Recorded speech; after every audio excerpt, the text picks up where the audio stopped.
భారతదేశంలో కాంగ్రెస్ పార్టీ మొట్టమొదట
మీడియా మిత్రులకు నమస్కారం. ఈ పత్రికా సమావేశంలో ఉప ముఖ్యమంత్రి వర్యులు బట్టి విక్రమార్క గారు, ప్రభుత్వ ప్రధాన సలహాదారులు పెద్దలు కేశవరావు గారు, సహచార మంత్రివర్గ సభ్యులు కోమటిరెడ్డి వెంకటరెడ్డి గారు, ధనసరి అనసూయ సీతక్క గారు, పొంగులేటి శ్రీనివాసరెడ్డి గారు, పొన్నం ప్రభాకర్ గారు, డాక్టర్ మల్లు రవి గారు, సురేష్ షెట్కర్ గారు, చామల కిరణ్ గారు, ఇతర పార్లమెంట్ సభ్యులు, శాసన సభ్యులు, మిత్రులు జగ్గారెడ్డి గారు ఈ పత్రికా సమావేశంలో పాల్గొని కొన్ని కీలకమైన అంశాలు, ఇది పార్టీలకో ప్రభుత్వానికో సంబంధించిన అంశం కాదు, ఇది దేశ ప్రజలకు సంబంధించిన అత్యంత కీలకమైన విషయము. దీనికి సంబంధించి కేంద్ర ప్రభుత్వం చేస్తున్న హడావిడి కానీ, హడావిడి వల్ల జరుగుతున్న శాశ్వత నష్టాన్ని ప్రజలకు వివరించాలన్న ఆలోచనతో పత్రికా సమావేశాన్ని ఏర్పాటు చేయడం జరిగింది. మీడియా మిత్రులకు, దేశ ప్రజలకు స్పష్టంగా తెలుసు, మహిళా రిజర్వేషన్, అదేవిధంగా నియోజకవర్గాల పెంపు రెండు ప్రధానమైన అంశాలను కేంద్ర ప్రభుత్వం 16, 17, 18 తేదీలలో ప్రత్యేక పార్లమెంట్ సమావేశాలను ఏర్పాటు చేసి బిల్లులను ఆమోదించడం ద్వారా శాసనసభ, లోక్సభ నియోజకవర్గాల పునర్విభజన కార్యక్రమాన్ని తీసుకొస్తున్నాము అని చెప్తున్నారు. అయితే ఇక్కడ కేంద్ర ప్రభుత్వం వ్యూహాత్మకంగా మహిళా రిజర్వేషన్లను శాసనసభ, లోక్సభ నియోజకవర్గాల పెంపును రెండింటిని ఒకటిగా చేసి చూపించి ప్రతిపక్షాలు మాకు సహకరించడం లేదు, సహకరించాల్సింది అన్నట్టుగా ఒక ప్రచారానికి తెరలేపినారు.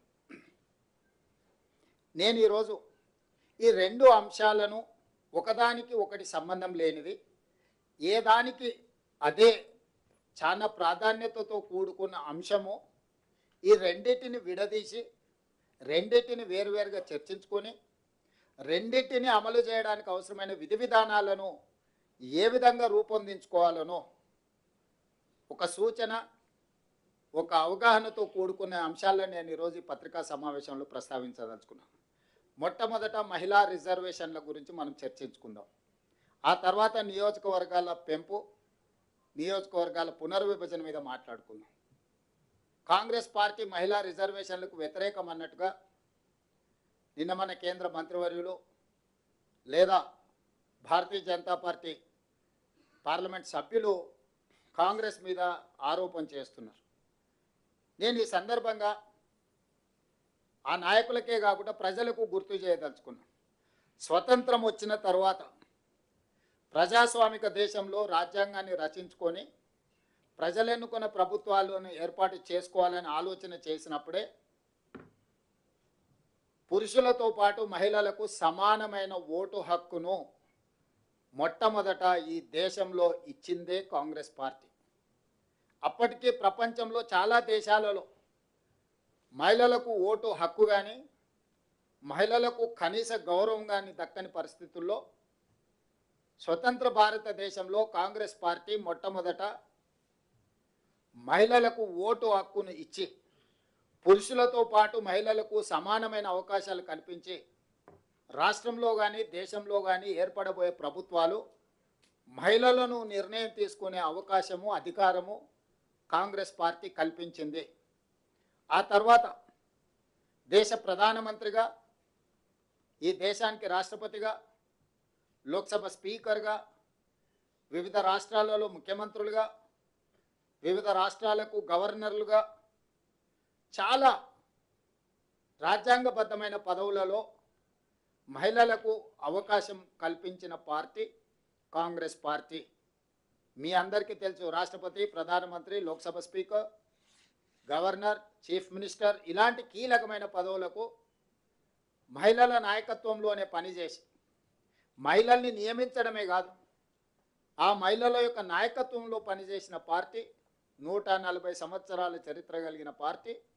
స్వతంత్రం కోసం కొట్లాడినప్పుడు కూడా మహిళల్ని అధ్యక్షులుగా పార్టీకి నియమించుకున్న పార్టీ కాంగ్రెస్ పార్టీ. అంత గొప్ప చరిత్ర కలిగిన కాంగ్రెస్ పార్టీ స్థానిక సంస్థల్లో మహిళలకు రిజర్వేషన్లు ఉండాలి అని రాజీవ్ గాంధీ గారు ఈ దేశంలో అమలు చేసి, ఆ తర్వాత చట్టసభలలో కూడా మహిళలకు రిజర్వేషన్లు ఉండాలి, శాసనసభలో లోక్సభలో కూడా మహిళా రిజర్వేషన్లు ఉండాలి అని శ్రీమతి సోనియా గాంధీ గారు రాజ్యసభలో బిల్లును ఆమోదింపజేసి లోక్సభకు పంపించినప్పుడు భారతీయ జనతా పార్టీ సహకరించకపోవడం వల్ల 2013 సంవత్సరంలో చట్టసభలలో మహిళా రిజర్వేషన్లు స్తంభింపచేయబడ్డది.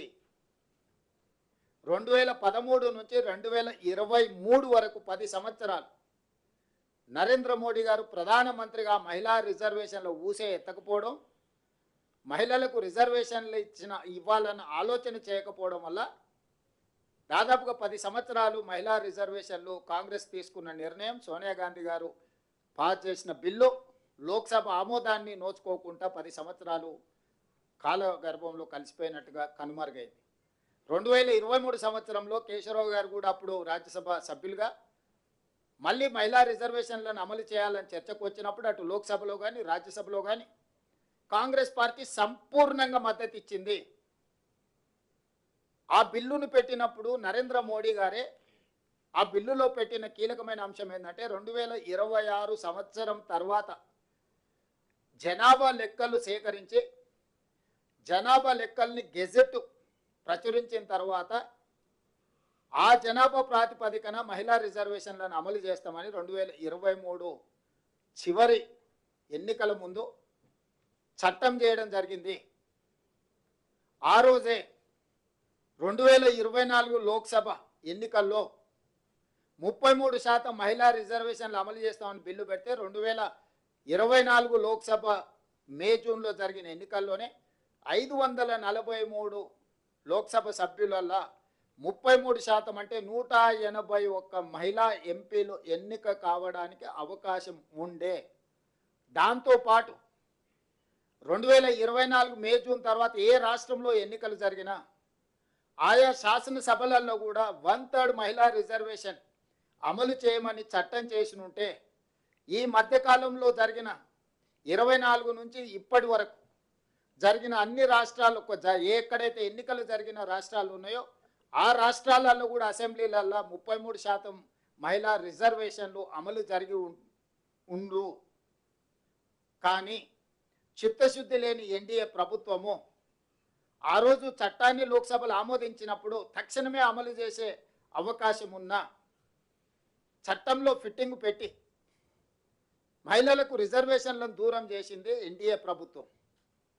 ఈరోజు మళ్ళీ మహిళా రిజర్వేషన్లను అమలు చేయమని డిమాండ్ వచ్చినప్పుడు, అమలు చేయాల్సిన పరిస్థితి వచ్చినప్పుడు 2026లో జనాభా లెక్కలేస్తామని ఆదేశాలు ఇచ్చి ఇప్పుడు ఆ లెక్కలు పూర్తి చేసి అమలు చేయాల్సిన అంశాన్ని పక్కన పెట్టి 2011 జనాభా ప్రాతిపదికన మహిళా రిజర్వేషన్లను నియోజకవర్గాల పెంపును రెండు కలిపి ఒకే దాంట్లో పెట్టి ఈరోజు చట్టం ముందుకు తీసుకొస్తుంది.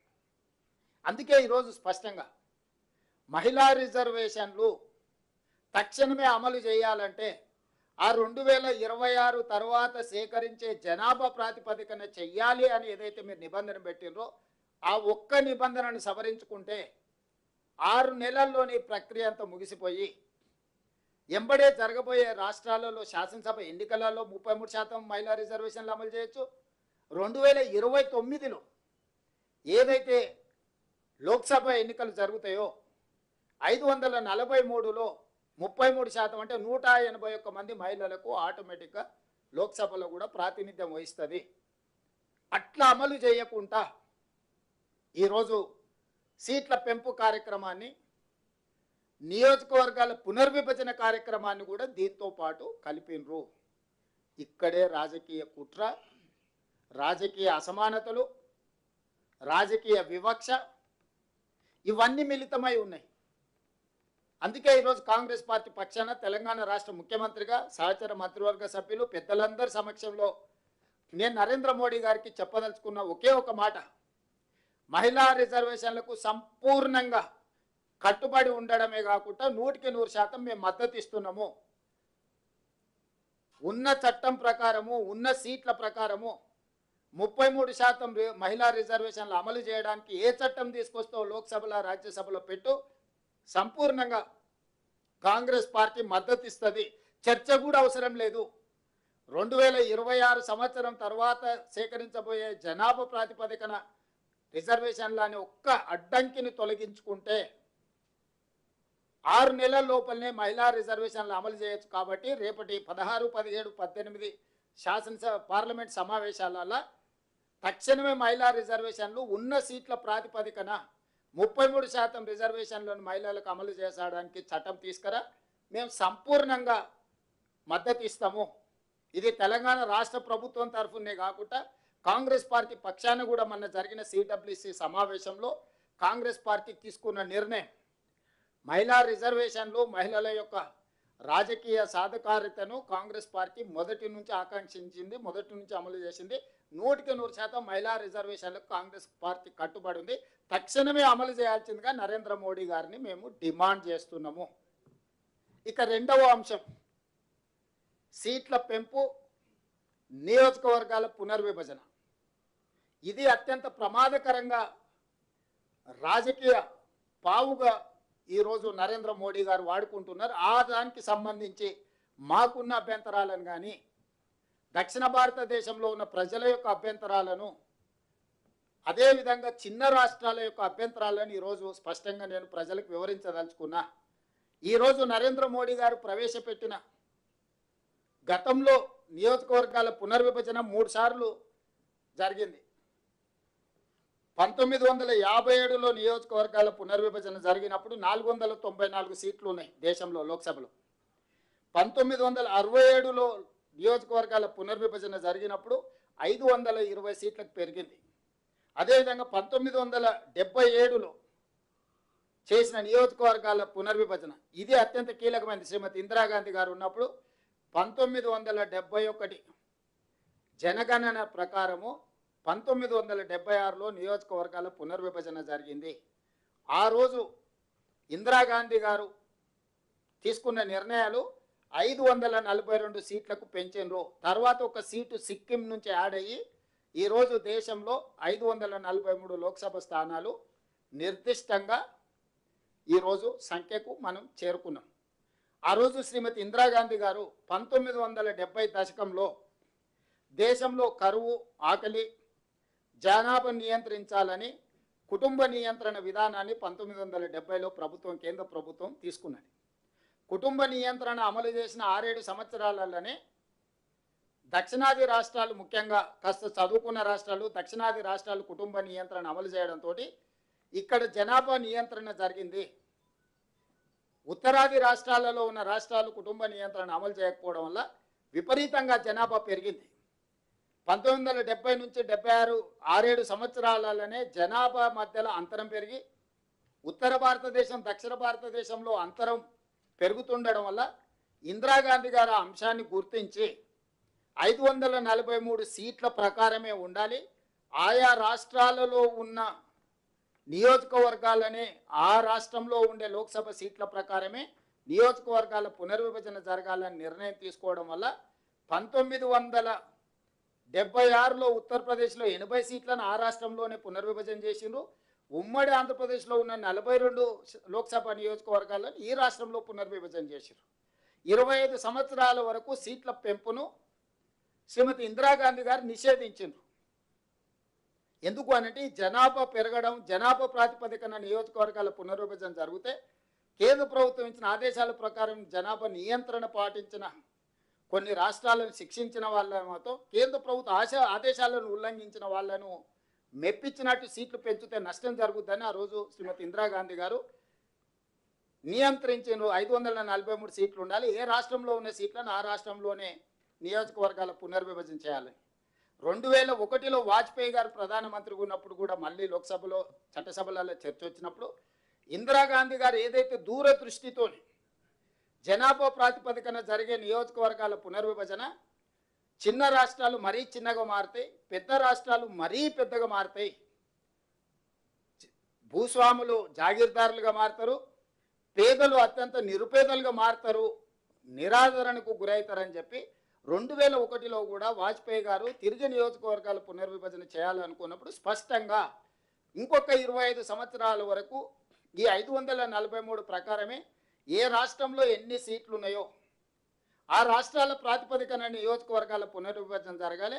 అక్కడ దామాషా ప్రకారం ఎస్సీ ఎస్టీ సీట్లను, అక్కడ ఉన్న అసెంబ్లీ సీట్ల రిజర్వేషన్లను వీటన్నిటిని మార్చుకోవడానికి 2001లో చట్ట సవరణ అటల్ బిహారీ వాజ్పేయి గారు చేశారు. ఆ ప్రాతిపదికన జరిగిన నియోజకవర్గాల పునర్విభజననే 2009లో ఉమ్మడి ఆంధ్రప్రదేశ్లో ఉన్న పార్లమెంట్ సీట్లు తెలంగాణలో 15 ఉండే, ఆంధ్రప్రదేశ్లో 27 ఉండే. 2009లో 17 సీట్లు తెలంగాణకు వచ్చినాయి, 25 సీట్లు ఆంధ్రప్రదేశ్కి పోయినాయి. ఆనాడు 107 అసెంబ్లీలు తెలంగాణలో ఉండే, 187 సీట్లు ఆంధ్రప్రదేశ్లో ఉండే, 119 సీట్లు తెలంగాణకు వచ్చి 175 సీట్లు ఆంధ్రప్రదేశ్కి పోయినాయి 2009లో. సో ఎక్కడ కూడా ఒక రాష్ట్రాన్ని ఒక యూనిట్గా తీసుకొని లోక్సభ అసెంబ్లీ నియోజకవర్గాలను 2007-8 నియోజకవర్గాల పునర్విభజనలో నిర్ణయం తీసుకోవడం వల్ల ఈ నియంత్రణ వాజ్పేయి గారు ఏదైతే 2001లో చట్టం చేసిండో 25 సంవత్సరాల భవిష్యత్తులో అంటే 2026 వరకు సీట్ల పెంపు అనేది చట్టపరంగా నిషేధం విధించడం జరిగింది. ఈరోజు నరేంద్ర మోడీ గారు చేస్తున్న చర్యల వల్ల మొదటి నుంచి జనాభా ప్రాతిపదికన ఏదైతే మూల సూత్రంగా పెట్టుకొని నియోజకవర్గాల పునర్విభజన జరిగిందో ఆ ప్రాతిపదికన చేస్తే ఉత్తరాదిన విపరీతమైన జనాభా పెరిగిపోయింది, దక్షిణాదిలో జనాభా తగ్గిపోయింది, జనాభా నియంత్రణకు జరిగింది. కాబట్టి ఎట్టి పరిస్థితుల్లో మేము దానికి ఒప్పుకునేదే లేదు అని తమిళనాడులో స్టాలిన్ గారు, నేను కర్ణాటక నుంచి దక్షిణాది రాష్ట్రాల నుంచి ఒక పెద్ద ఎత్తున దక్షిణాది రాష్ట్రాల ముఖ్యమంత్రుల సమావేశాన్ని ఏర్పాటు చేసి మేము నిరసన తెలపడమే కాకుండా ప్రధానమంత్రికి లేఖ రాసినాం. మీరు జనాభా ప్రాతిపదికన తీసుకుంటే దక్షిణాది రాష్ట్రాలకు పూర్తిగా వివక్ష, నిరాదరణ, అన్యాయం జరుగుతుంది, దీన్ని ఏమాత్రం మేము ఒప్పుకునే సమస్యనే లేదని చెప్పడంతో ఇంకో రూపంలో ఈరోజు బయలుదేరారు. దామాషా ప్రకారం అని ప్రోరేటా అంటే 543 సీట్లు ఉన్న దాంట్లో 50% సీట్లు పెంచుతాము అంటే 272 సీట్లు మేము పెంచుతాం, 50% నెంబర్. ఈ 272 సీట్లు ఎట్లా పెంచుతామంటే ఇప్పుడు ఎన్ని ఉన్నాయో దాంట్లో 50% పెంచుతామని. ఫర్ ఎగ్జాంపుల్ కేరళలో 20 సీట్లు ఉన్నాయి, 10 పెరిగితే 30 అవుతాయి. ఉత్తరప్రదేశ్లో 80 సీట్లు ఉన్నాయి, 50% అంటే 40 సీట్లు పెరిగితే 120 అవుతాయి. ఇందులో పొంచి ఉన్న ప్రమాదం ఏంటంటే నేను ఒక్కొక్క రాష్ట్రానికి దక్షిణాదిన ఉత్తరాదిన పోల్చి చెప్తున్నాను, అది ప్రతి రాష్ట్రానికి దక్షిణాదిలో ఉన్న రాష్ట్రాలకు అప్లై అవుతాయి. ఈరోజు 20 సీట్లు ఉన్న కేరళకు, 80 సీట్లు ఉన్న ఉత్తరప్రదేశ్కు అంతరం 60 సీట్లు. ఈరోజు 50% పెంచితే కేరళ 30 సీట్లు అవుద్ది, ఉత్తరప్రదేశ్ 120 సీట్లు అవుద్ది. ఇప్పుడు 30కి 120కి అంతరం 90 సీట్లు. అంటే ఈరోజు కేరళకు ఉత్తరప్రదేశ్కు ఉన్న గ్యాప్ 60 సీట్ల బదులు 90 సీట్లం అవుతుంది. ఇప్పుడు దూరం ఉంది, అప్పుడు అగాధం ఏర్పడుతుంది. పాలిటిక్స్లో అటల్ బిహారీ వాజ్పేయి గారి ప్రభుత్వం ఒక్క ఓటుతోనే ఒక సీట్తో పడిపోయింది. ఒక్కొక్క సీటు ఎంత కీలకమైంది. ఈరోజు తెలంగాణలో 17 ఉన్నాయి, ఉత్తరప్రదేశ్లో 80 ఉన్నాయి. ఈరోజు మన గ్యాప్ వచ్చేసి 63. రేపు ఇది పెంచినప్పుడు మనకేమో 26 అవుతున్నాయి, ఉత్తరప్రదేశ్కు 120 అవుతున్నాయి. అప్పుడు 94 సీట్లు మనకు ఇద్దరికి మధ్యలో అంతరం అవుద్ది. ఇట్లా ఉత్తరప్రదేశ్, మధ్యప్రదేశ్, బీహారు, రాజస్థాను, వీటిని బీమారు అంటారు. బీమారు రాష్ట్రాలు బీహార్, ఉత్తరప్రదేశ్, మధ్యప్రదేశ్, రాజస్థాన్ ఇవన్నీ అత్యంత కీలకమైన రాష్ట్రాలు ఉత్తర భారతదేశంలో. దక్షిణ భారతదేశంలో కేరళ, తమిళనాడు, ఆంధ్రప్రదేశ్, తెలంగాణ, కర్ణాటక ఇవి ఒక భాగం. ఈరోజు మనం ఈ రాష్ట్రాలన్నీ కలిసి పాండిచ్చేరితో సహా 130 సీట్లు ఉన్నాయి. 543లో 130 సీట్లు మనకి తీసేస్తే 413 సీట్లు వాళ్ళ దగ్గర, 412 సీట్లు మనకు వాళ్ళకు ఉన్న మధ్యలో తేడా. ఈరోజు సీట్లు పెంచితే మనం 195 అయితే 50% పెంచితే 130 సీట్లు ఉన్నాయి. ఇక్కడ కేరళలో 20, తమిళనాడులో 39, పాండిచ్చేరిలో 1, ఆంధ్రప్రదేశ్లో 25, తెలంగాణలో 17, కర్ణాటకలో 28. ఇవన్నీ కలిపితే 130 సీట్లు. 50% పెరిగితే మనం 195 అవుతాం. అదే మిగతా ప్రాంతంలో ఉన్న 413 సీట్లు పెంచితే దాదాపుగా వాళ్ళకు 621 సీట్లు, 620 సీట్లు అవుతున్నాయి. ఈరోజు మనకు వాళ్ళకు మధ్యలో ఉన్న అంతరము ఎంతుంది, ఈ పెంచడం వల్ల ఎంత అవుతుంది? ఈ రోజున్న మనకు వాళ్ళకు ఉన్న అంతరము 412 సీట్లు ఉంటే రేపు పెంచే సీట్లతోని 620 సీట్లు అవుతాయి. 208 సీట్లు అదనంగా ఉత్తర భారతదేశానికి అన్డ్యూ అడ్వాంటేజ్. భవిష్యత్తులో ఇప్పటికే భారతీయ జనతా పార్టీ అధికారంలోకి వచ్చిన తర్వాత దక్షిణాది రాష్ట్రాలకు కీలకమైన శాఖలు ఏవీ ఇవ్వలే. ప్రైమ్ మినిస్టర్ కానీ, హోమ్ మినిస్టర్ కానీ, డిఫెన్స్ మినిస్టర్ కానీ, కామర్స్ మినిస్టర్ కానీ, ఇట్లా మీరు మొదటి 10 శాఖలు తీసుకుంటే ఒక ఆర్థిక శాఖ మాత్రమే దక్షిణాది రాష్ట్రాలకు ఇచ్చిండ్రు. ఏ ఒక్క శాఖ కూడా, రాష్ట్రపతి పదవి కూడా, కీలకమైన ఏ పదవి కూడా దక్షిణాది రాష్ట్రాలకు ఇవ్వలేదు. మీ అందరికీ తెలుసు, రాజకీయాలలో నెంబర్ ఉంటేనే నీతో ఎవరైనా మాట్లాడతారు. ఈ జేబులో డబ్బులు ఉంటేనే ఎవరైనా నీతో సంబంధాలు చేస్తారు. రాజకీయంగా నెంబర్ లేనప్పుడు నీతో మాట్లాడేవాడే ఉండడు. Bargainings are among equals. ఏ చర్చలైనా, ఏ ఒప్పందాలైనా సరిసమానుల మధ్యలో జరుగుతాయి, బలహీనుడు బలవంతుడు మధ్యలో జరగవు. ఈరోజు దక్షిణాది రాష్ట్రాలను అత్యంత బలహీనంగా ఉన్నాం, ఇప్పుడు అత్యంత బలహీనులుగా మార్చి బలంగా ఉన్న ఉత్తరాది రాష్ట్రాలను శక్తివంతంగా మార్చి రాజకీయంగా, అసలు రాజకీయంగా మనల్ని ద్వితీయ శ్రేణి పౌరులు చేయడానికి ఆ ఉత్తరాదిలో ఉన్న 5-6 రాష్ట్రాలు కలిస్తే 410 సీట్లు అనేటివి అక్కడనే అయిపోతాయి. చిన్న రాష్ట్రాలతోని, నేను చెప్పేది ఉత్తర దక్షిణమే కాదు, చిన్న రాష్ట్రాలకు కూడా సమస్య. ఢిల్లీ, పంజాబ్ లాంటి రాష్ట్రాలు కూడా రాజకీయంగా మనుగడనే కోల్పోతాయి. దక్షిణ భారతదేశంతో పాటు చిన్న రాష్ట్రాలకు కూడా రాజకీయంగా ఇది తీరని విఘాతంగా మారుతుంది. అందుకే ఈరోజు నరేంద్ర మోడీ గారికి స్పష్టంగా మేము చెప్తున్నాం, నువ్వు సీట్లు పెంచాలనుకుంటే ఏ ప్రాతిపదికన పెంచాలో మొదట అఖిలపక్షాన్ని పిలువు. అసలు ఏ ప్రాతిపదికన సీట్లు పెంచాలి, ఎన్ని పెంచాలి? 50% పెంచాలని నరేంద్ర మోడీ గారికి ఏ దేవుడు చెప్పిండో అర్ధరాత్రి నిర్ణయం తీసుకున్నాడు. ఉన్న సీట్ల మీద 50% పెంచుతా అంటుండు. నేను ఒక ప్రశ్న అడగదలుచుకున్నాను, ఉన్న సీట్లు ఏ ప్రాతిపదికన ఏర్పడ్డాయి? జనాభా ప్రాతిపదికన మీదనే కదా ఏర్పడ్డది. ఉత్తరప్రదేశ్కి 80 ఎందుకు వచ్చినాయి, ఉమ్మడి ఆంధ్రప్రదేశ్కు 42 ఎందుకు వచ్చినాయి? ఆ రోజు ఉత్తరప్రదేశ్లో జనాభాని లెక్క తీసుకున్నప్పుడు అక్కడ 80 వచ్చినాయి, ఉమ్మడి ఆంధ్రప్రదేశ్లో జనాభాను తీసుకుంటే ఇక్కడ 42 వచ్చినాయి. ఏ జనాభా ప్రాతిపదిక మీద అయితే 543కు మనం చేరినామో దాని మీద సరాసరి బ్లాంకెట్గా 50% అని చెప్పేసి కలిపేస్తున్నావు.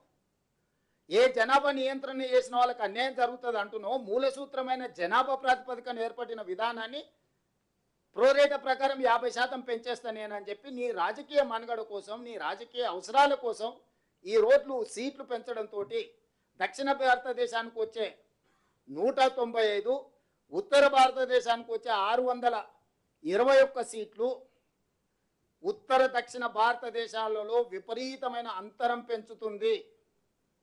ఇది దేశ మనుగడకు మంచిది కాదు. ఇది రాజకీయ పార్టీలకు సంబంధించిన విషయం కాదు.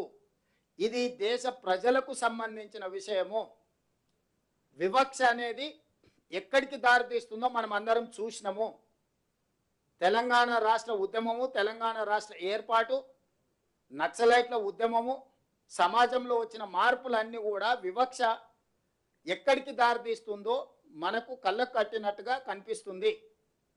ఈరోజు ఈ వివక్షను ఇంకా పెంచడానికి బీజేపీ ప్రయత్నం చేసుకుంటూ ప్రజల్ని మభ్యపెడుతూ చిన్న రాష్ట్రాలకు, ముఖ్యంగా దక్షిణాది రాష్ట్రాలకు అన్యాయం చేసుకుంటూ మేము ఏమీ చేయడం లేదు, ఇది ఒక అద్భుతమైన బిల్లు, ఈ అద్భుతమైన బిల్లుకు మీరు అనుకూలంగా లేరు, మీరు మహిళా వ్యతిరేకుల అని మహిళల ముసుగులో ఆనాడు యుద్ధం చేసినప్పుడు కూడా సికండిని అడ్డం పెట్టుకొని చేసిరు.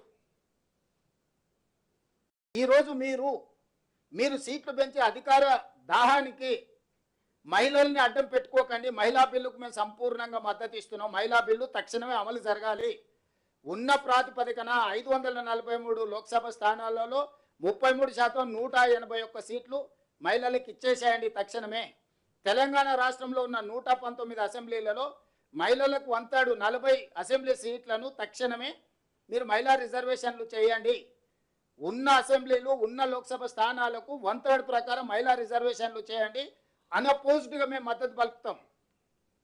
సీట్ల పెంపు, నియోజకవర్గాల పునర్విభజన, ఇది రెండో అంశం, నిగూఢమైన అంశం.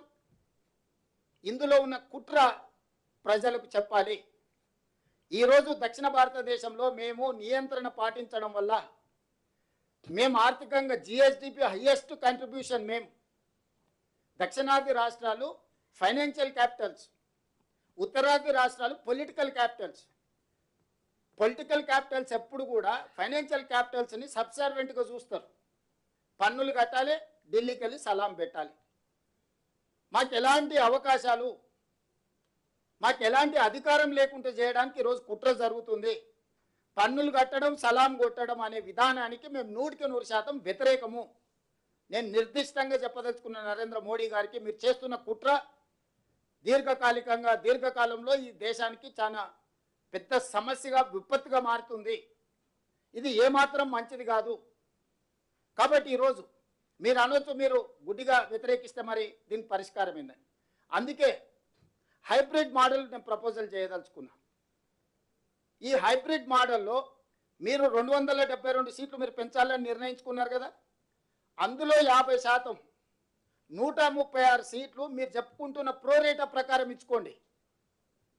ఇంకొక 136 సీట్లు 50% ఉన్నాయి కదా, జిఎస్డిపి ప్రాతిపదికన దేశం యొక్క స్థూల ఆర్థిక ఉత్పత్తి ప్రాతిపదికన సీట్లను విభజించండి. అప్పుడు జనాభా నియంత్రణ చేసి దేశ ఆర్థిక వ్యవస్థకు ఆదాయాన్ని తెచ్చిపెట్టిన రాష్ట్రాలను మీరు గౌరవించినట్టు అవుద్ది. కాబట్టి ఈ హైబ్రిడ్ మోడల్ తీసుకోండి. మీరు అనుకుంటున్న ప్రోరేటా ప్రకారము నువ్వు పెంచాలనుకున్న సీట్లలో 50%, ఇంకొక 50% జిఎస్డిపి ప్రాతిపదికన ఈ దేశ ఆర్థిక వ్యవస్థలో, స్థూల ఉత్పత్తిలో అత్యధికంగా భాగస్వామ్యం చేస్తున్న రాష్ట్రాలకు మీరు సీట్లు ఇవ్వండి. ఇప్పటికే నార్త్ ఈస్టర్న్ అండ్ యూనియన్ టెరిటరీస్లో జనాభా ప్రాతిపదికన పార్లమెంట్ సీట్లు లేవు. ఈశాన్య రాష్ట్రాలలో, యూనియన్ కేంద్ర పాలిత ప్రాంతాలలో జనాభా ప్రాతిపదిక లేదు. అక్కడి నుంచి ప్రాతినిధ్యం ఇవ్వాలని చెప్పి చిన్న చిన్న రాష్ట్రాలు ఉన్నాయి. ఇప్పుడు గోవా 10-12 లక్షలు ఉంటుంది మొత్తం జనాభానే, 12 లక్షలు ఉంది ఓటర్లు, 2 ఎంపీలు ఉన్నాయి. మల్కాజ్గిరిలో 36 లక్షల ఓట్లు ఉన్నాయి. 3 గోవా రాష్ట్రాలు ఈక్వల్ టు ఒక మల్కాజ్గిరి పార్లమెంట్. డయ్యూ డామన్ లేకపోతే ఇట్లాంటివన్నీ ఏవైతే ఉన్నాయో ఇవన్నీ కూడా ఈశాన్య రాష్ట్రాలలో కూడా మీకు చిన్న పాపులేషన్కు ఎంపీ సీట్లు ఉన్నాయి. సో 100% జనాభా ప్రాతిపదికన కూడా సీట్ల పంపకాలు లేవు. ఈశాన్య రాష్ట్రాలలో, కేంద్ర పాలిత ప్రాంతాలలో ఆ ప్రాంతాలకు ప్రాతినిధ్యం ఇవ్వడానికి జనాభాను పక్కన పెట్టి వాళ్ళకి ప్రాతినిధ్యాన్ని ఇచ్చిండ్రు. పెద్ద రాష్ట్రాల మధ్యలోనే సమస్యను పరిష్కరించడానికి జనాభా ప్రాతిపదికన సీట్లు పెంచిండ్రు. ఈ పెంచిన సీట్లను, ఈ ఉంచిన సీట్లను, ఇచ్చిన సీట్లను ఈరోజు మళ్ళీ మీరు పెంచుకుంటూ పోతే ఈరోజు దక్షిణ భారతానికి ఉత్తర భారతానికి విపరీతమైన అంతరం ఏర్పడుతుంది. దాంతో మేము రాజకీయంగా ద్వితీయ శ్రేణి పౌరులుగా మిగిలిపోవాల్సి వస్తుంది. మేము అత్యధిక ఆదాయాన్ని దేశానికి అందిస్తున్నాం, అత్యధికంగా ఉద్యోగ ఉపాధి అవకాశాలు మేము అందిస్తున్నాం. అన్ని రకాలుగా ఈ దేశాన్ని బలోపేతం చేయడానికి మేమందరం పనిచేస్తున్నాం. అట్లాంటి మమ్మల్ని శిక్షించే అధికారం మీకెవరు ఇచ్చిండ్రు? అందుకే సుప్రీంకోర్టు కూడా చాలా సందర్భాలలో విద్యా ఉద్యోగ అవకాశాలలో 50% రిజర్వేషన్లు, 50% మెరిట్ అని చెప్పింది. మీ అందరికీ తెలుసు. మన స్థానిక సంస్థలలో కూడా రిజర్వేషన్లు పెంచాలనుకున్నప్పుడు కూడా సుప్రీంకోర్టు 50% మించకుండా మీరు రిజర్వేషన్లు అమలు చేయమని సుప్రీంకోర్టు ఆదేశాలు ఇచ్చింది. అందుకే మనం పంచాయతీరాజ్లో కానీ, మున్సిపల్లో కానీ, రూరల్ లోకల్ బాడీస్లో కానీ, అర్బన్ లోకల్ బాడీస్లో మనం 50% మించకుండా రిజర్వేషన్లు పెట్టుకున్నాం. సో 50% రిజర్వేషన్లు, 50% మెరిట్. ఇక్కడ కూడా మీరు పెంచాలనుకున్న 272 సీట్ల లోక్సభలో 50% 136 సీట్లు ప్రోరేటా ప్రకారం పెంచుకోండి. మిగతా 136 సీట్లు ఆర్థిక ఉత్పత్తి ఏదైతే ఉందో దాని ప్రకారం మీరు సీట్లను పంపకాలు చేయండి. దీనికి సంబంధించి లేదా ఇంకేమైనా నూతన ఆలోచనతోని సూచనతోని రావచ్చు. కాబట్టి కన్సెన్సస్ బిల్డింగ్ ప్రాసెస్లో మొట్టమొదట అఖిలపక్షాన్ని, ఆల్ రాజకీయ పార్టీలను, అదేవిధంగా స్టేక్ హోల్డర్స్ను, సివిల్ సొసైటీస్ను పిలిచి ప్రభుత్వం సంప్రదింపులు మొదలు పెట్టాలి. నియోజకవర్గాలను పెంచడానికి ఈరోజు మనం తీసుకోవాల్సిన విధి విధానాల మీద ఒక కన్సెన్సస్ బిల్డింగ్ ప్రాసెస్ చేయాలి. పార్లమెంట్లో చర్చించండి. దాని మీద మేము వద్దంటలేము. మొదట మహిళా బిల్లు పాస్ చేయండి. ఇప్పుడు ఉన్న సీట్ల ప్రాతిపదికన 33% రిజర్వేషన్లు లోక్సభలో, అదేవిధంగా శాసనసభలో పెంచడానికి బిల్లును ఆమోదించుకొని భవిష్యత్తులో సీట్లు పెంచడానికి, నియోజకవర్గాల పునర్విభజన చేయడానికి ఎలాంటి విధి విధానాలు తీసుకుంటే బాగుంటుందో సభలోనే కాకుండా బయట వచ్చి ప్రజలతో కూడా చర్చించండి, సూచనలు తీసుకోండి. ఒక ఎక్స్పర్ట్స్ కమిటీని అపాయింట్ చేయండి. ఆ ఎక్స్పర్ట్స్ కమిటీ మొత్తం పూర్తిగా దాని మీద ఒక నివేదిక ఇచ్చిన తర్వాత ఆ నివేదికను మళ్ళీ సభలో చర్చకు పెట్టండి.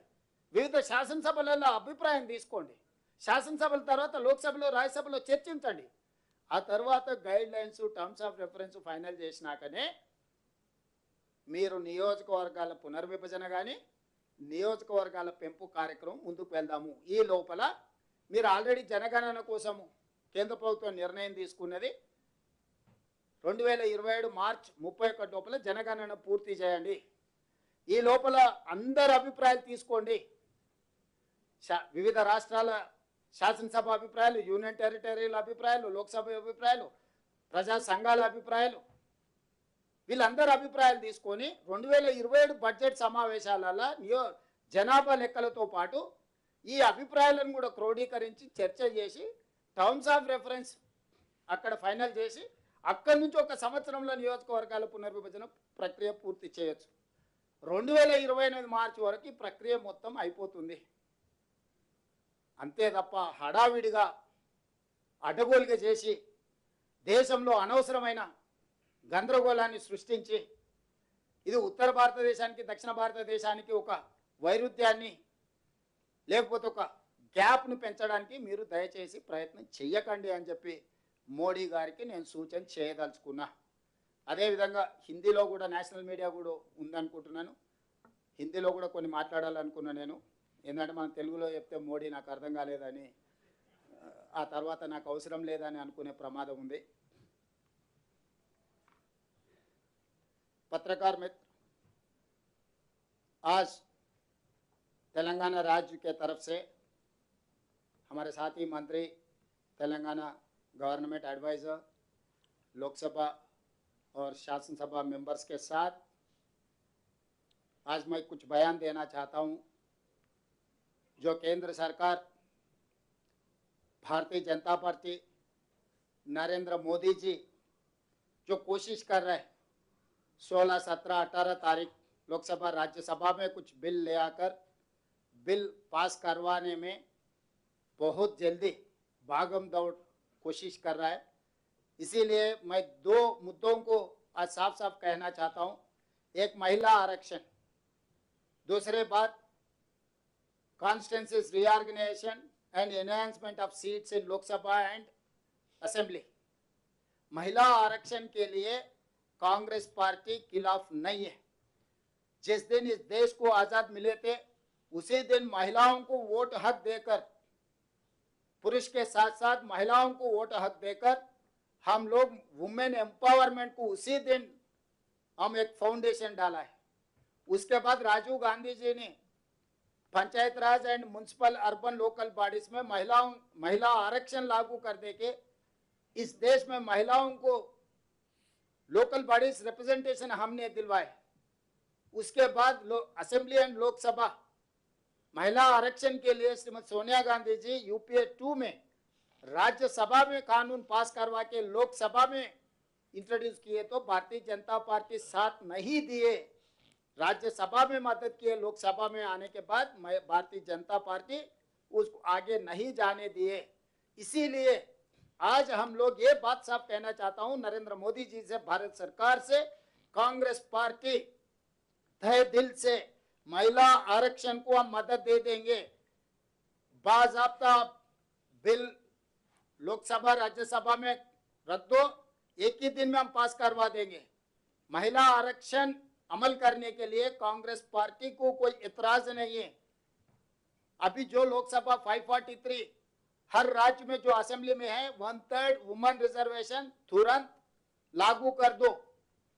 इवन 543 में भी 1/3 181 लोकसभा सीट महिलाओं को दे दो। आने वाले चुनाव में महिलाओं को रिजर्वेशन दे दो। अभी जो होने वाले राज्यों में भी असेंबली में 1/3 रिजर्वेशन लागू कर दो। हम लोग तैयार है भारत सरकार को मदद देने के लिए। इसके लिए कोई चर्चा नहीं है। 2 दिन पहले दिल्ली में कांग्रेस पार्टी का CWC central working committee meeting हुआ। उसमें सोनिया जी, खड़गे जी, राहुल जी, बाकी के सब CWC मेंबर्स ये आश्वासन देने के लिए कोशिश किए भारत सरकार को हम लोग बेशक मदद देने के लिए। महिला आरक्षण तुरंत लागू होना है। कांग्रेस पार्टी आपको बेशर्त मदद देने के लिए हम लोग तय कर लिए। CWC में भी यही रेजोल्यूशन पास किया हुआ है। अभी दूसरे मुद्दा, सीट बढ़ाने का, रिजर्वेशन रोटेशन करने का। ये सीट बढ़ाने में बहुत अंतर आने वाला है। उत्तर भारत दक्षिण भारत में अभी बहुत दूर है और बढ़ाने के लिए आप लोग कोशिश करें। उसके उदाहरण में एक ही देना चाहता हूं। केरला में आज तारीख 20 लोकसभा है, उत्तर प्रदेश में 80 लोकसभा है। तो ये दोनों के बीच में 7 सीट फर्क है। आगे 50% प्रोरेटा का हिसाब से अगर बढ़ा दिए 30 सीट केरला में हो जाएंगे, 120 उत्तर प्रदेश में हो जाएंगे। तो 90 सीट ये दोनों के बीच में गैप हो जाएंगे। तो इसीलिए ये तरीका से जो 130 साउथ में है इसको 50% बढ़ा किए तो भी 195 होने वाला है। मगर जो नॉर्थ में 613 होने वाला है इसके ख्याल नहीं कर रहा है। तो हमारे दोनों के बीच में नॉर्थ साउथ में, ये नॉट ओनली नॉर्थ साउथ, छोटे राज्यों का भी दिक्कत है। दिल्ली, पंजाब जैसा छोटे छोटे राज्य है और छोटा हो जाएंगे, बड़ा वाला और बड़ा हो जाएंगे। तो इसमें पॉलिटिकल पावर जिसका नंबर है, जिसका लाठी है उसका ही बांस है। तो वो हिसाब से जिसका नंबर है, आज भी हमेशा उत्तर प्रदेश में नरेंद्र मोदी जी किस लिए गुजरात छोड़कर उत्तर प्रदेश में चुनाव लड़ाए? लोग सोचते हैं 80 सीट वहां पर है, वहां से जो आएगा वो देश का प्रधानमंत्री बनने वाला है। हर बार कोई भी हो उत्तर प्रदेश से प्रधानमंत्री बन रहा है, किस लिए? 80 सीट वहां पर है। 1-2 बार PV नरसिंह राव जी और 1-2 जगह में ही ऐसा हो गया, मगर बाकी के हर समय पर कोई भी हो, कौन सा पार्टी भी हो, उत्तर प्रदेश से प्रधानमंत्री बन रहा है। क्यों कर्नाटक, क्यों तमिलनाडु, क्यों दूसरे राज्य उत्तर में है वहां पर भी क्यों नहीं दे रहा है? इसीलिए नहीं दे रहा है, वहां पर नंबर नहीं है। तो इसीलिए जो उत्तर प्रदेश को अब और ताकत वाले बनाने के बाद आगे हम लोगों को सबको नुकसान हो जाएंगे। इसीलिए अब चर्चा इसी के ऊपर होना है, सीट बढ़ाना कैसे, रिजर्वेशन रोटेशन। आप इतना महिला आरक्षण के लिए, महिला नारी शक्ति के लिए बोल रहे हैं ना। जितना सीट उत्तर में आप बढ़ा रहे, उत्तर भारत के महिलाओं को फायदा मिलने वाला है। दक्षिण भारत में महिला महिला जैसा आपको नहीं दिख रहा है क्या? दक्षिण भारत में दलित आदिवासी आपको याद नहीं आए हैं? जितना सीट बढ़ेंगे उतना SC ST रिजर्वेशन भी बढ़ने वाला है, महिलाओं का भी कोटा बढ़ने वाला है। जितना सीट अभी बढ़ने वाले हैं उसमें SC एंड ST एंड महिला उनका भी कोटा में विद इन द कोटा है। मतलब दक्षिण भारत में SCओं को, STओं को, महिलाओं को अन्याय करने के लिए भारतीय जनता पार्टी, नरेंद्र मोदी जी आज कोशिश कर रहे हैं। तो इसीलिए हम लोग ये बयान देना चाहता हूं, मैं साफ साफ कहना चाहता हूं, दक्षिण भारत को आप अन्याय नहीं कर सकते। जनता के लिए नहीं, आदिवासियों के लिए, दलित के लिए, महिलाओं के लिए भी सीट जब कम हो जाएंगे उनका हिस्सा भी कम हो जाएंगे। कम करने के लिए कोशिश कर रहे हैं। एज इट इज आप नॉर्थ इंडिया में पॉलिटिकल पावर, साउथ इंडिया में फाइनेंशियल पावर, तो हम पैसे कमा रहे आपको दे रहे। अगर हम 1 रुपये दिए तो 40 पैसे भी वापस हमको नहीं दे रहे। बिहार में 1 रुपया है तो 6 रुपये वहां पर दे रहा है। उत्तर प्रदेश में 3.5 रुपये दे रहा है। मध्य प्रदेश को 2.5 रुपये दे रहा है। केरला को आप 16 पैसे दे रहे, तेलंगाना को 40 पैसे दे रहे। तो ये तरीका से फाइनेंशियल इनजस्टिस हो रहा। हम लोग बहुत बार कह चुका है, अब नहीं सुने। अभी पॉलिटिकल अन्याय भी करने के लिए जो कोशिश कर रहा है ये ठीक ठाक नहीं है। जो जनगणना लेकर डिलिमिटेशन करना हम नहीं मानेंगे, प्रोरेटा भी हम नहीं मानेंगे, क्योंकि जो पिछले नंबर है वो जन आधारित नंबर है। आज 50% जो भी प्रोरेटा दे रहे हैं उसी के हिसाब से हमको नुकसान पहुंचाएंगे। इसीलिए आज हम लोग तेलंगाना के तरफ से एक हाइब्रिड मॉडल सुझाव देना चाहता हूं। आप 272 सीट्स जो बढ़ाने के लिए कोशिश कर रहे हैं उसमें 50% 136 सीट्स को प्रोरेटा में बांट दो। जो बचे 136 GSDP हिसाब से आप राज्यों के बीच में आप डिस्ट्रीब्यूट कर दो, तब थोड़ा बहुत कंसेंसस बिल्ड होने का चांसेस है। इसके अलावा आप डिसीजन ले लिए, बिल बना रहे, आप जो बना रहे, आप जो कह रहे उसके लिए मदद मांग रहे। हम कैसे करना सुझाव नहीं ले रहे कोई विपक्ष के साथ, कोई पॉलिटिकल पार्टी के साथ, कोई आप कंसेंसस बिल्ड करने के लिए कोशिश नहीं कर रहा है। सिविल सोसाइटी से भी बात नहीं हुई। हर जगह में आपके मनमानी से सरकार चलाने के लिए, मनमानी से सीट बढ़ाने के लिए, मनमानी से रिजर्वेशन देने के लिए आप लोग कोशिश करें, देश के लिए अच्छा नहीं है। इसीलिए मोदी जी से, भारत सरकार से मेरा एक ही गुजारिश है, महिला आरक्षण बिल इस लोकसभा राज्यसभा में पास करवा लो। जो दूसरा बिल इसके महिलाओं के पीछे से छुप छुप के जो बिल पास करवाने के लिए जो कोशिश कर रहे हैं ना, सीट बढ़ाने का और रिजर्वेशन रोटेशन करने का, इसके ऊपर चर्चा करो। आगे ऑल पॉलिटिकल पार्टीज को मिलाओ, बुलाओ, बात करो, सिविल सोसाइटी से बात करो, जितने भी राज्यों हैं असेंबली में चर्चा करो। पूरा एक कंसेंसस बिल्डिंग, इन लोगों के ओपिनियन लेने के बाद फिर बजट सेशन में लोकसभा में चर्चा करो, क्या करना है, कैसे आगे जाना, तब देश के लिए ठीक ठाक है। जो तरीका से जो कर रहे हैं वो ठीक नहीं है। आप हाइब्रिड मॉडल के बारे में सोचो, हाइब्रिड मॉडल ले लो, 50% प्रोरेटा में लो, 50% GSDP लेके जो राज्यों में फर्क है वो अंतर कम करने के लिए भारत सरकार की जिम्मेदारी है, वो अंतर कम करने के लिए कोशिश करो। यही हमारा मांग है, यही हमारा डिमांड है।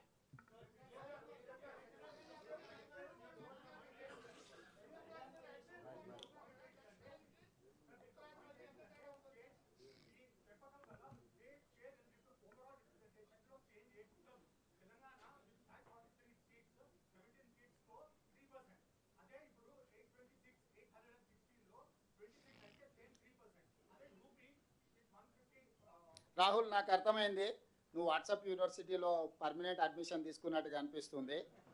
ఇప్పుడు మీ ఊర్లో నీ దగ్గర 100 రూపాయలు ఉన్నాయి, నీ పక్క ఆయన దగ్గర 100 కోట్లు ఉన్నాయి. 100% ఎన్హాన్స్మెంట్ చేసినా అంటే నీ 100 రూపాయలు 200 అవుతాయి. 100 కోట్లోడు 200 కోట్లు అయితే మీ ఇద్దరి మధ్యలో గ్యాప్ ఎంత ఉంది? పర్సెంటేజ్ కాదు ఇక్కడ, నెంబర్ ఈజ్ ఇంపార్టెంట్. నువ్వు పర్సెంటేజ్తో నరేంద్ర మోడీ అబద్ధాలు ఏవైతే చెప్తుండో వాట్సాప్ యూనివర్సిటీలో దాని ఇన్ఫ్లుయెన్స్ ఎక్కువ ఉన్నట్టుంది. ఇక్కడ పర్సెంటేజ్ కాదు, పాయింట్ ఈజ్ నెంబర్. ఆ నెంబరే మనకు జరుగుతున్న అన్యాయం. వాజ్పేయి ప్రభుత్వం ఒక్క ఓటుతో పడిపోయింది. ఈరోజు నేను ఇప్పటి దగ్గర గొంతు దించుకొని చెప్పింది అదే. కేరళలో ఈరోజు 20 ఉన్నాయి, ఉత్తరప్రదేశ్లో 80 ఉన్నాయి. వాటి రెండింటి మధ్యలో అంతరం 60. ఈరోజు నువ్వు చెప్పే ప్రోరేటా పర్సెంటేజ్ ఉత్తరప్రదేశ్ 120 అవుతుంది, కేరళ 35. రెండింటి మధ్యలో అంతరం 90. 30 సీట్లు అదనంగా అన్డ్యూ అడ్వాంటేజ్ వస్తుంది ఉత్తరప్రదేశ్కి. Mister Rahul, you try to understand. You are a Hindu, one of the important newspaper journalist. You have to understand what is the number. The number is important in politics. Without number, no one is going to come and bargain with you.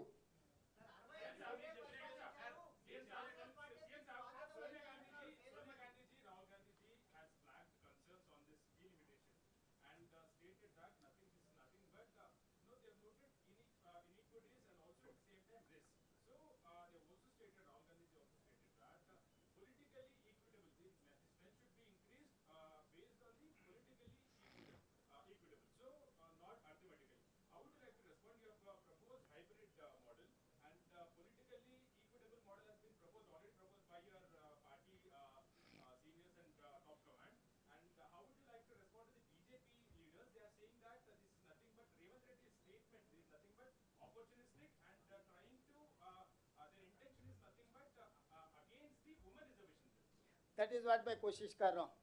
मैं opportunity के लिए मांग रहा हूँ, महिलाओं के लिए, मेरा जाति के लिए. इस देश में जो चल रहा है वो ठीक नहीं है.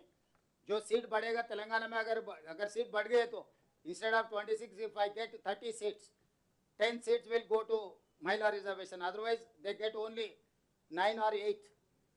तो जो आप महिला आरक्षण के नाते पे आप सब कुछ को नुकसान नहीं करवा सकते, नहीं पहुंचा सकते, इसीलिए वो चर्चा होना है. इसीलिए मैं नंबर के साथ साथ आपके सामने पूरा दिखाए, साफ साफ इतना नंबर है, साउथ में इतना नंबर है, नॉर्थ में इतना नंबर है. पॉलिटिकल पावर नंबर के हिसाब से हो जाएंगे. हम टैक्स पे करना, दिल्ली जाके सैल्यूट मारना, इतना ही बन जाएंगे हम लोग. तो ये हर केस हम लोग नहीं मानेंगे.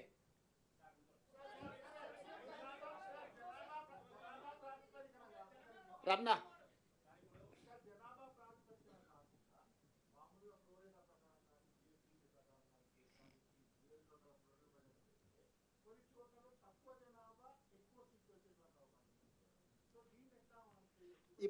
తక్కువ జనాభా ఉండి ఎక్కువ సీట్లు ఉన్నది ఆల్రెడీ దేశంలో ఉన్నది. నేను అదే చెప్పిన. ఈశాన్య రాష్ట్రాలలో, కేంద్రపాలిత ప్రాంతాలలో జనాభా ప్రాతిపదికన ఇవ్వలేదు, ప్రాతినిధ్యం ప్రాతిపదికన అక్కడ సీట్లు ఇచ్చిండ్రు. గోవాలో ఈరోజు 2 ఉన్నా, డయ్యూ డామన్లో, సిక్కింలో ఇచ్చిన వాటిని ఇట్లాంటివి చెప్పుకుంటూ వెళ్తే ఇవన్నీ కూడా ఆ ప్రాంతాలకు చట్టసభలలో ప్రాతినిధ్యం ఉండాలని నెంబర్లు కేటాయించారు. ఈరోజు పర్ఫార్మ్డ్ స్టేట్స్కి అప్రిషియేషన్, రివార్డ్ ఉండాలి, పనిష్మెంట్ ఉండడానికి లేదు. మేము ఫ్యామిలీ ప్లానింగ్ ఇంప్లిమెంట్ చేసినాం. మేము జీడిపిలో మా కంట్రిబ్యూషన్ వేరు.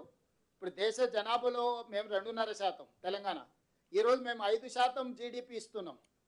అట్లనే కేరళ కానీ, తమిళనాడు కానీ, ఆంధ్రప్రదేశ్ కానీ, మహారాష్ట్ర కానీ వీఆర్ కంట్రిబ్యూటింగ్ మోర్. ఈ రాష్ట్ర మహారాష్ట్ర, కర్ణాటక, ఆంధ్రప్రదేశ్, తెలంగాణ, తమిళనాడు, కేరళ ఈ రాష్ట్రాలు 53% ఆదాయం ఇస్తున్నాయి దేశానికి.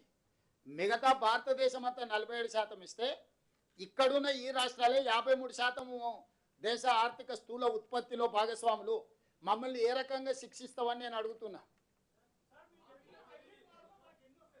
ఇంకా లెక్కలేయలే. ఒక ప్రపోజల్ ఇస్తున్నాం, దాని మీద డీటెయిల్స్ వర్కౌట్ చేయాలా, వాటి మీద సైంటిఫిక్ మెథడ్ చేయాలి. అంటే జిఎస్డిపి ఒక్కొక్క రాష్ట్రంలో ఎంత ఉంది, ఆ ప్రోరేటా ఏ విధంగా ఉంటుంది, first terms of reference decide అయిన తర్వాత ఎక్కడ ఎన్ని వస్తాయో. నేను సింపుల్ సుప్రీంకోర్టు జడ్జిమెంట్స్నే కోట్ చేస్తున్నా. టైమ్ అండ్ అగైన్ సుప్రీంకోర్టు విద్యలో కానీ, ఉద్యోగాలలో కానీ, స్థానిక సంస్థల్లో కానీ రిజర్వేషన్లు 50% మించకూడదు, 50% మెరిట్కు ఉండాలి, 50% రిజర్వేషన్లు ఇవ్వమని చెప్పిండ్రు. ఈరోజు మా మెరిట్ ఏంది? దేశ స్థూల ఉత్పత్తిలో అత్యధిక భాగం మేము భాగస్వాములం, అది మా మెరిట్. దానికి 50% ఇవ్వు. నువ్వు జనాభా అంటావో, ప్రోరేట్ అంటావో, మిగతాది 50% తీసుకో. సుప్రీంకోర్టు జడ్జిమెంట్నే మీరు స్ఫూర్తిగా తీసుకోమంటున్నా నేను.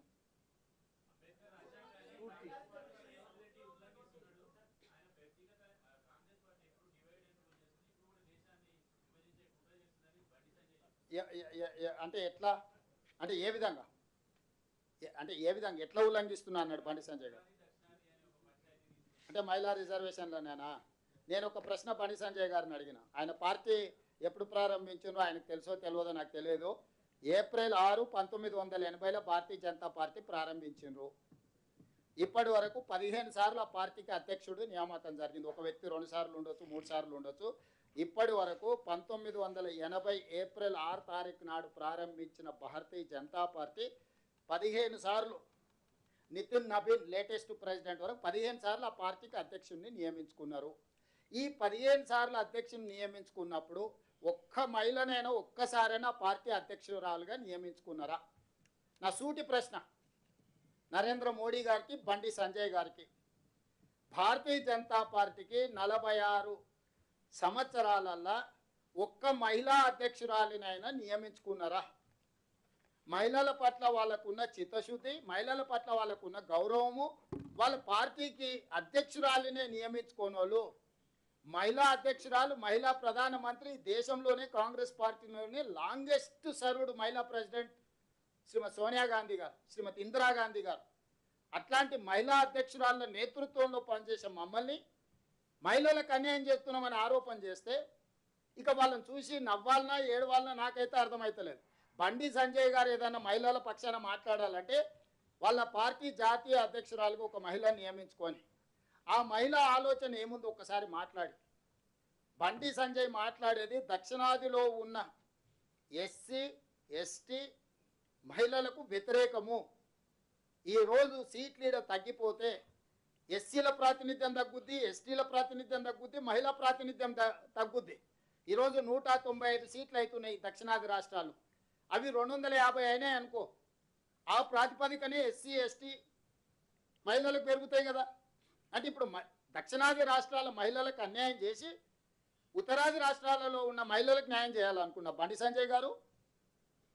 డాక్టర్ లక్ష్మణ్ అంటే నేను అర్థం చేసుకుంటాను, ఎందుకంటే ఆయన ఉత్తరప్రదేశ్ రాజ్యసభ కాబట్టి ఆయన అక్కనే పోతాడు, ఆయనకి ఇక్కడేం సంబంధం లేదు, ఆయన అక్కనే కదా. అదే కాదు రామయ్య, బండి డాక్టర్ లక్ష్మణ్ గారు ఉత్తరప్రదేశ్ నుంచే కదా రాజ్యసభ. ఇక ఆయన మనదికి ఎందుకు మాట్లాడతాడే? ఆయన ఆల్రెడీ వలస పోయాడు ఉత్తరప్రదేశ్కి. ఇంకా నెక్స్ట్ బండి సంజయ్ కూడా అక్కడనే వలస పోవాల్సి వస్తుంది. కిషన్ రెడ్డి అయితే ఏది మాట్లాడాడు, మునిగి రాళ్ళు కొడతాడు, ఎవరికైనా తగలని అని నీళ్ళలో మునిగి.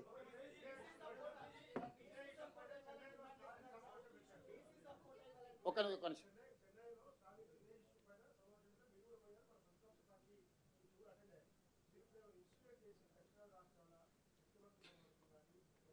ఆలోచన చేస్తున్నాము. ఇప్పుడు పార్టీతో మాట్లాడినాము. ఇప్పుడు నిన్నమని ఆయన ఎలా మీటింగ్కి వచ్చినా వాళ్ళు ఫిరాయించినట్టుగా అనిపించింది. నేను మాట్లాడాను కదా, ఇది అంతేదో బాగానే ఉన్నట్టు ఉందని. సిబిఐ దెబ్బకే అన్నీ దిగిపోయినాయి.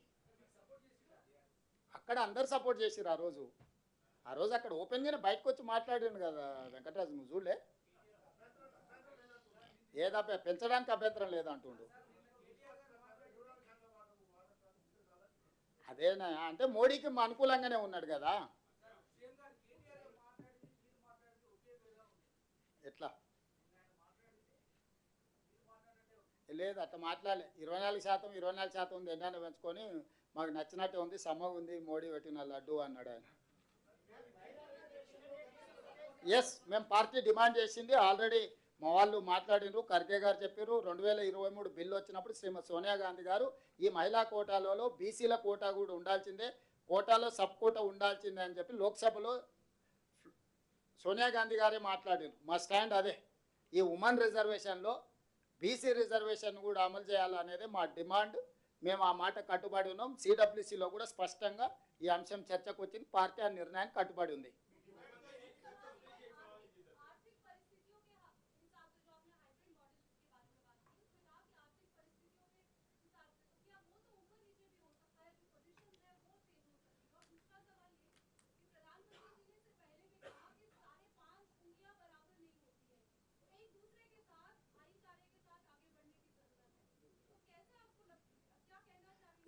तो आर्थिक परिस्थिति 10 साल का ले लो, मोदी जी जब प्रधानमंत्री बने तब से पूरा लेके एवरेज कर दे के एक ले लो, 5 उंगली एक साथ नहीं रहता। जो कमजोर है उसको मदद देना है। क्यों रिजर्वेशन दिए हम लोग? Level playing field is not equal between among SCs, STs and others. They have to give more and more. So now my point is that south population is less. अब ज्यादा दे दो, बड़ापन दिखाओ। अब गुजरात छोड़ के उत्तर प्रदेश क्यों गए? किस लिए गए? तो मोदी जी से यही कह रहा हूं, आप जो बोल रहे हैं 5 उंगली बराबर नहीं है, मैं भी मान लेता हूं। Economic is criteria. आप जो तरीका से जो करना चाह रहे हैं, जो जिसको जो देना चाहता है, इकोनॉमिक इंडेक्स लेके उसी हिसाब से बना दो बोल रहे। तो जब हर बार नहीं, 10 इयर्स प्रो रेटा ले लो, 10 इयर्स का पूरा लेके एवरेज करो, और 25 साल को फिर दोबारा करेंगे ना डिलिमिटेशन, तब भी ये 25 साल का पूरा ले लो इकोनॉमिक स्टेटस इंडेक्स। और पिछले 25 साल जो जो किया, 2009 में डिलिमिटेशन लागू हुआ ना, तब से लेके आज तक पूरा कैलकुलेट कर दो। ये 15-16 साल में जितना है, आगे जब जो तारीख से जो अमल करना चाहते हैं वहां तक आप इंडेक्स ले लेके उसी हिसाब से आप कैलकुलेट कर दो। नहीं है तो जैसा north eastern states and union territories को जो स्पेशल प्रिविलेज दिए, smaller state and southern states को स्पेशल प्रिविलेज दे दो 25 साल के लिए। ये special privilege north eastern states को, जो यूनियन टेरिटरीज को आज जो स्पेशल प्रिविलेज है, छोटे राज्यों को और सदर्न साउथ स्टेट्स को वही प्रिविलेज दे दो 25 साल के लिए। उसके बाद देखेंगे 25 साल के बाद जो होता है, तब क्या करना है, कैसे करना है, तब लोग तय करेंगे। प्रमोद जी,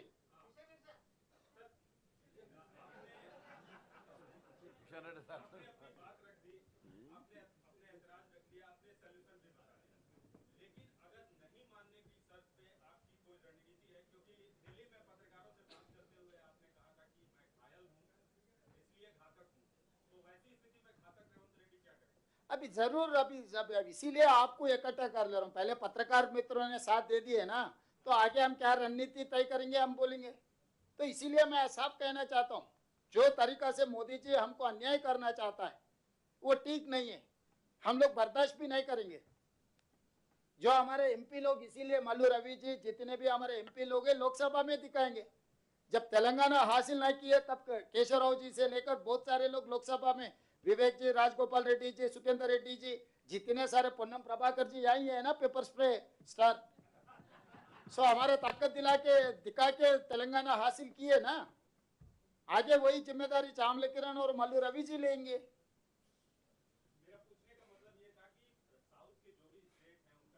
सबका चर्चा हो रहा है, तो इसीलिए मैं, वो सब चर्चा चल रहा है अभी जो ऑल पार्टी जो मीटिंग होने वाले है, जो BAC स्पीकर साहब ने BAC जो बुलाएंगे, तब उसमें बात कर लेंगे। अभी छोटे राज्यों को भी इकट्ठा करना है। उस दिन हम जो चेन्नई में हमारा मीटिंग हुआ था, पंजाब मान भी आया था, पंजाब मुख्यमंत्री जी। खाली साउथ स्टेट्स का नहीं है, छोटा राज्यों का भी ये मामला है, मुद्दा है। तो छोटा राज्य और साउथ मिले तो हमारे ताकत बढ़ जाएंगे। जब हमारा ताकत भी, हम कैसा बिल पास करते वो भी देखेंगे।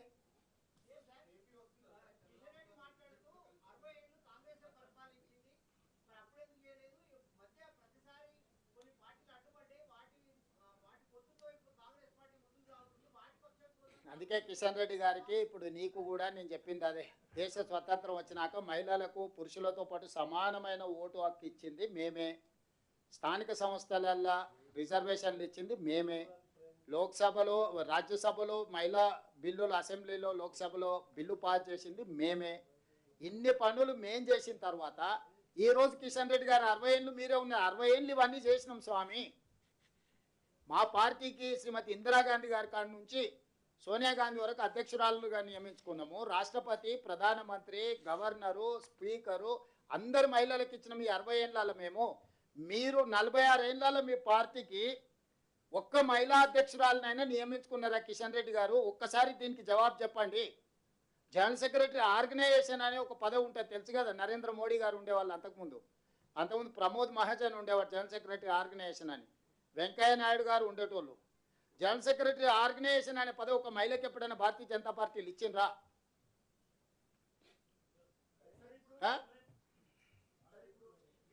మహిళలకు, వాళ్ళు మహిళలు అంటేనే ద్వితీయ శ్రేణి పౌరులు వాళ్ళ ఉద్దేశంలో।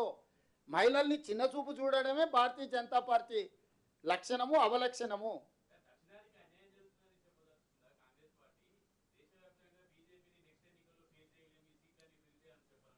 నేను దేశానికే అన్యాయం జరుగుద్దని చెప్తున్నాను. నేను పార్టీలకు కాదు, దేశ ప్రజల మధ్యలో అంతరం పెరిగినప్పుడు ఆ దేశానికే నష్టం చేకూరుస్తుంది.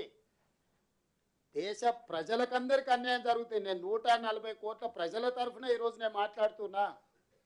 మీరు చేస్తున్న దాంట్లో తప్పులేమునో ఎత్తి చూపించిన. చిన్న రాష్ట్రాలకు ఎట్లా నష్టం జరుగుతుంది, దక్షిణాది రాష్ట్రాలకు ఎట్లా నష్టం జరుగుద్ది, దక్షిణాదిలో ఉన్న దళితులకు ఆదివాసులకు ఎట్లా నష్టం జరుగుతుంది, మహిళలకు ఎట్లా నష్టం జరుగుతుంది, ఈ అన్ని నష్టాలు కూడితే దేశానికి ఎట్లా అన్యాయం జరుగుతుంది, నష్టం జరుగుతుంది. దేశ ప్రయోజనాల దృష్ట్యానే నేను మాట్లాడుతున్నా. ఈరోజు ఒక ఇండివిజువల్ ఆర్ ఒక ఏరియా కోసం నేను మాట్లాడట్లేదు. నేను దేశం యొక్క, ఎందుకంటే స్వతంత్రం తెచ్చింది మేము, రాజ్యాంగం ఇచ్చింది మేము, రిజర్వేషన్లు దళితులకు ఆదివాసీల నుంచి ఎస్టీల నుంచి మహిళల వరకు రిజర్వేషన్లు ఇచ్చింది మేము. ఈ దేశాన్ని కాపాడుకోవాల్సిన జిమ్మేదారి కూడా మాకే ఉంది. ఆ ఆలోచనతోనే ఈరోజు మీ అందరికి చెప్తున్నాం. మీరు కూడా భాగస్వాములే.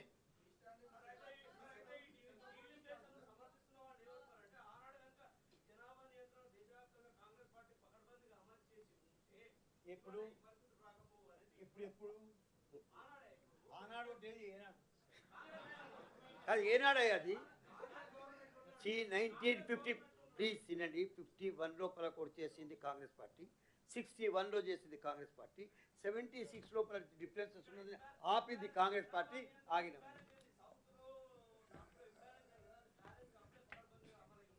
ఇప్పుడు మీకు స్కూల్కి పోయేటప్పుడు ఒకవేళ ఏబిసిడీలు రాలేదనుకో, కాలేజీకి పోయి నేర్చుకుంటావు కదా. ఆ రోజు జరిగిన వాటిలో ఏవైనా లోపాలు ఉంటే ఈరోజు సవరించుకోవడానికి అవకాశం వచ్చింది. మనం పుట్టంగానే అన్నీ రావు కదా మనకు, ప్రతిదానికి కొంత సమయం ఉంటుంది. ఒక పరిణామ క్రమంలో మనం ఎదుగుతాం. ఈరోజు దక్షిణాది ప్రాంతము లేకపోతే తెలంగాణ యొక్క పాత్ర కేంద్ర ప్రభుత్వంలో లేకపోతే బండి సంజయ్ కిషన్ రెడ్డి మంత్రులు గారు గేటు బయటనే నించొని మోడీ గారికి వచ్చేవాడికి పోయేవాడికి నమస్కారం పెట్టుడు తప్ప దేనికి పనికిరారు. బంట్రోతులుగా మారాల్సి వస్తుంది కేంద్ర మంత్రులుగా ఉన్న వీళ్ళు. ఈ పరిస్థితి వాళ్ళకు కూడా వస్తుంది ఎల్లుండి పొద్దున్నే.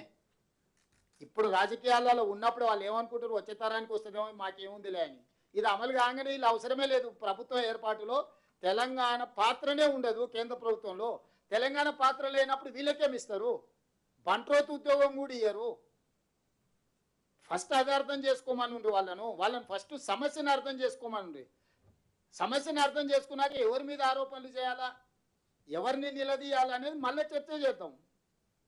అంతే తప్ప మోడీ గారు చెప్పిండ్రు కాబట్టి మేము గుడ్డే దిశలో పడ్డట్టు మేము పోతామని అంటే అది మొత్తం ప్రజలకే నష్టం జరుగుద్ది.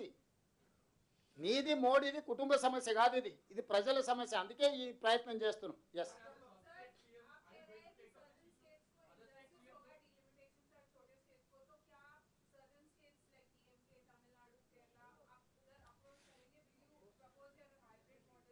yes, definitely I will communicate to Tamil Nadu, Kerala and Karnataka, Andhra Pradesh, Pondicherry and smaller states like Delhi, like Punjab. Definitely I will write a letter to all these chief ministers or important political parties. Why? Because this is the time to take a firm decision and we have to express our firm opinion on these issues. This is the biggest thing in the country. So that is why 543 frozen in 1976 itself. So forethought of Indira Gandhi ji, last 50 years, she has noticed after 1970 they have implemented family planning. That is how South population is reduced and North population has been increased. She has noticed in 1976 itself. That is why she has imposed a ban on increasing of seats. She has never says no for delimitation. Delimitation is something different from increasing of seats. So here Narendra Modi is trying to increase of seats and delimitation, and he wanted to implement Mahila reservation in this process. So I wanted to tell my opinion on this. Woman reservation is something different from increasing of seats. This is two different subjects. The important is women reservation. Yes, we are there to support 100% in toto. Ask him to put a bill in the Lok Sabha and Rajya Sabha. We are going to give blanket support, not increasing of seats, whichever Modi's method. If you wanted to increase these seats, first you have to evolve your terms of reference. You have to discuss with all stakeholders, including political parties and civil societies. National debate.